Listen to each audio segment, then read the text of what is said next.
નિર્દોષ દિવસો અહીં જ રહી જશે. હાસ્ય અને આંસુની પળો યાદ બની રહી જશે.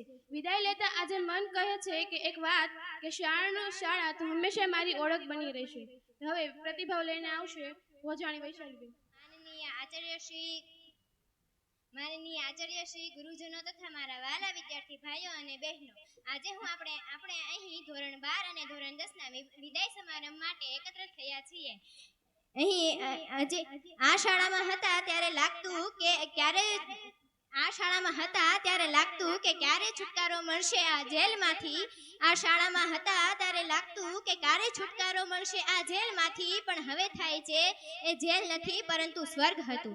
આજે હું આ માતૃશ્રી એસ એમ રોયલા શાળાના સ્ટેજ પર ઊભી છું ત્યારે મને મનમાં એક અનુભવ થાય છે કે એક પક્ષીને ઉડવા માટે આકાશ જોઈએ એમ, અને તેને આકાશ સુધી પહોંચવા માટે મજબૂત પાંખો જોઈએ, અને આ મજબૂત પાંખો અમને આ શાળામાંથી મળી છે. અને જ્યારે હું આ માતૃશ્રી એસ એમ રોયલા શાળા વિશે મને બોલવાની તક મળી છે તે બદલ હું મારી જાતને નસીબદાર માનું છું.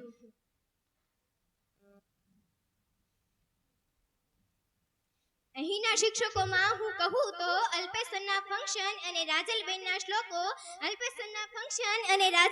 શ્લોકો એ અમારા કાનમાં ગુંજરતા રહેશે. હર્ષાબેનના નકશા અને દેવકુભાઈની કવિતાઓ એ અમારા મનમાં જ રહેશે. અલ્કેશનના સમીકરણો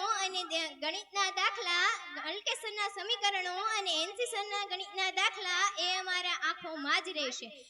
મુકેશ સરની લકસ સાબુની મસ્તી અને કાનજીભાઈના ચોકસો એ અમારા દુઃખી સમયમાં અમને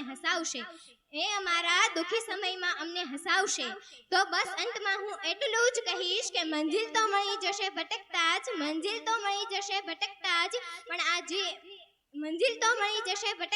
પણ રહી અસલી મજા તો આ સફરની છે જે અમે આ શાળામાં કરી.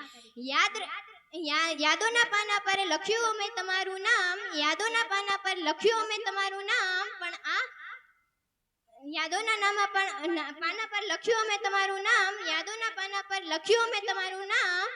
આ આંગણામાં અમે અમારું બાળપણ ખીલ્યું છે. આ આંગણામાં અમે અમારું બાળપણ ખીલાવ્યું છે.